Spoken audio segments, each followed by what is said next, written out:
Hi, my name's Andy and welcome to this week's Shhh. This month we're going to be looking at different well-being techniques and spending time with them in each Shhh episode, and this week we're going to look at curiosity.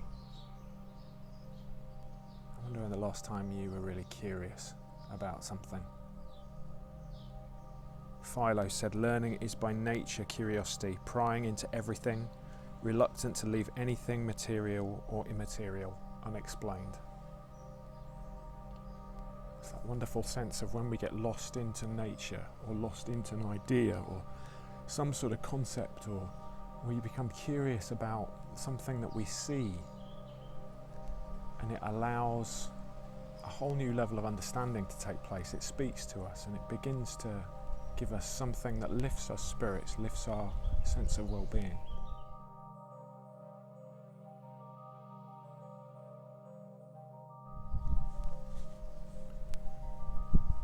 Mind's 5 Ways to Well-being talks about the idea of taking notice, and that's where we're going to begin.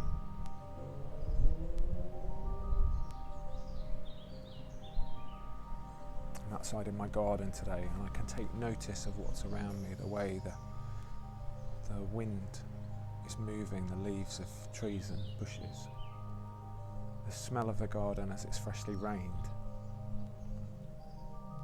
insects and bees buzzing around different plants. I can hear birdsong. We can take notice, and it can do something because we can begin to appreciate what's around us. We can begin to appreciate all those things that we take for granted but that are in our present. Take notice of your surroundings now. Look out of a window if you can see one easily. Prepared to see things. What do you appreciate about where you are? The place that you live?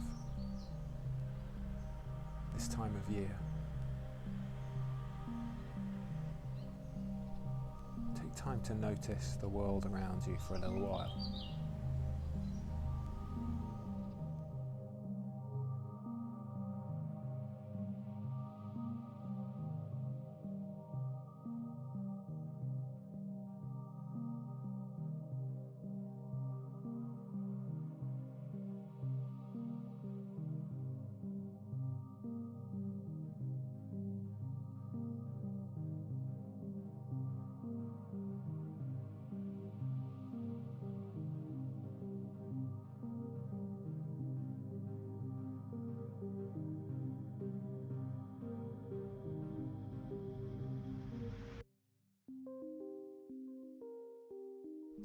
Einstein said, "The mind that opens to a new idea never returns to its original size."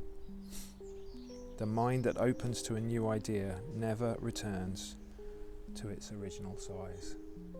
It's a really cool little idea. I don't know if that's true, but it's interesting, isn't it? We take things in and somehow it does something to us. I love the way children just keep asking why. Why this? Why that? And why is always a response follow-up as well. And you've answered the first why, you get another, but why? But why? There's something wonderful in that.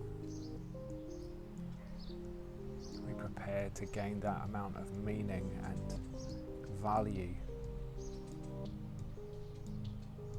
from finding out more about things? Why is the sky blue?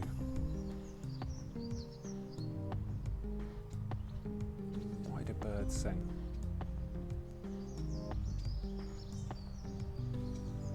Why do bees buzz around flowers? Why do buildings stand up? Why do aeroplanes fly? These kind of things are immaterial. They won't change our bank balance or our sense of purpose in our life. They may not affect our course of true love, but they will lift our spirits. Why does mind suggest to take notice as one of the 5 ways of well-being? Because when we do, we stop. we stop being cast on by all the constant tread of life, and we take time to stop, and that's wonderful. Because we can say, well, for this moment I'm going to be interested in that snail on the ground there. And as we begin to do that, we begin to appreciate things.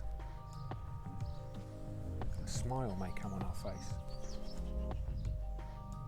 We begin to find joy in the simple things, in the everyday things. And we've talked many times here on many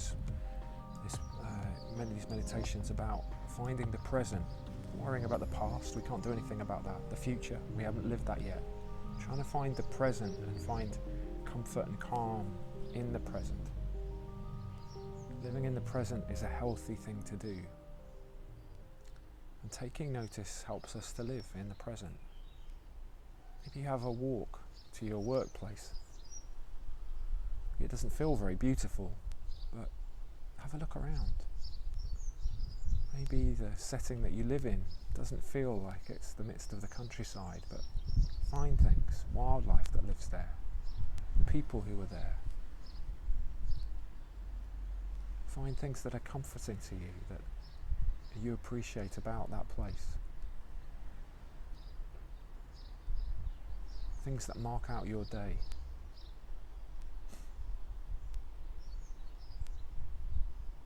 Have a think now about where you are and the familiarity of it. But again, take time to notice things. And stop. And be curious. And allow things to speak to you. Stop. Be curious. And allow things to speak to you.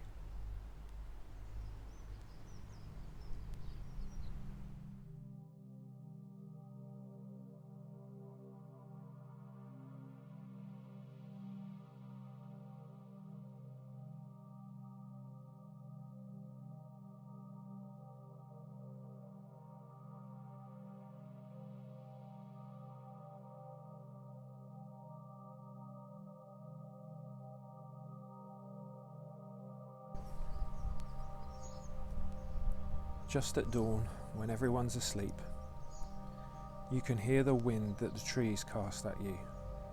And when the seagulls are flying above the sea and whispering words of cheer, peacefully flying about, enjoying the nature. When the sun rises and the flowers wake up from their sweet sleep, dancing and singing, enjoying their shower, and the cool springs gushing down the mountains, and the people are gazing peacefully with a smile on their faces, enjoying the beautiful scenery. And when the birds and doves zoom up to the sky and land back down, enjoying the cool air and calmness. And when the trees have grown fresh fruits for us to nibble on, and when the sun sets and the moon rises, leaving beautiful colours in the sky. This is what nature is called.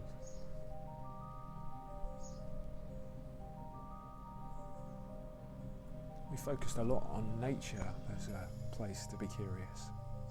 I guess because there are all these things within it that are so peaceful and so beautiful. But there are many other ways that we can be curious.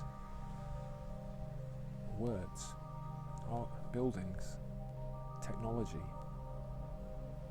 the things we do for a day job, our friends. And if you've ever asked a question, a why question, about people's life decisions, heard their stories. If you've got someone close to you, why don't you ask them about the story of their life? Take time to appreciate the journey that they've been on. We never fully know everything that's going on behind the scenes in the lives of the people we bump into. But why don't you take time to ask someone who you trust and who trusts you? Tell you their story. These things can help us understand our lives, help us understand the lives of others. So why not, just for a few moments now, have a think of a friend who you you've never asked that of before and you're interested. And you trust them enough and they trust you enough for you to be able to ask that question. Would you tell me your story one day? Why not make a time, put it in the diary?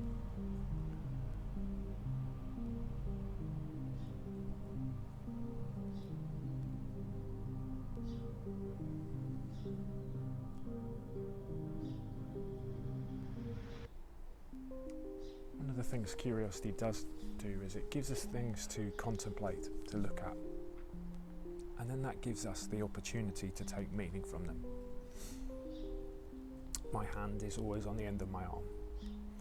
It's there every day.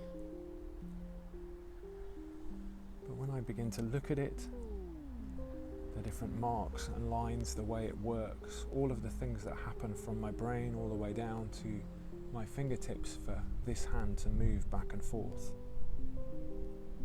The incredible workings of this hand. I can begin to take meaning from it. Your fingerprint. Nobody else has a fingerprint quite like that.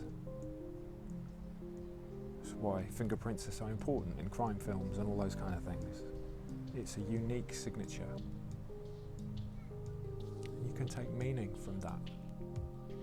You can look at that fingerprint and be aware that you are unique, that there is no one quite like you.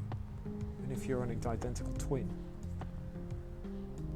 and if you come from a big family, there is no one quite yet like you, and you bring something unique.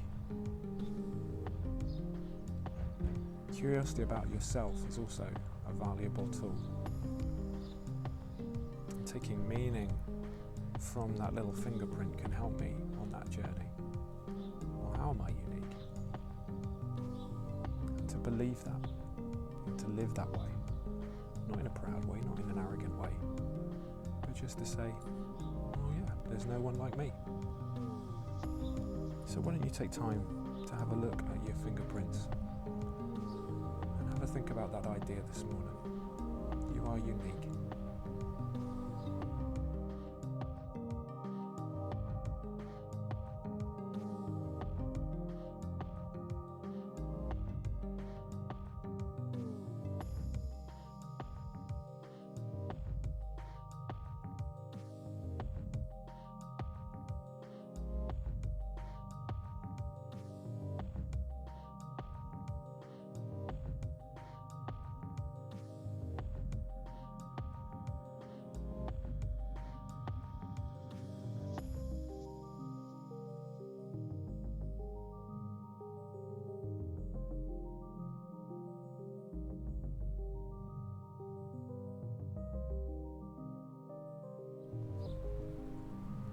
That's it for another Shhh.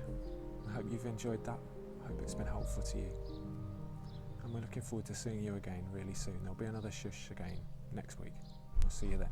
Bye bye.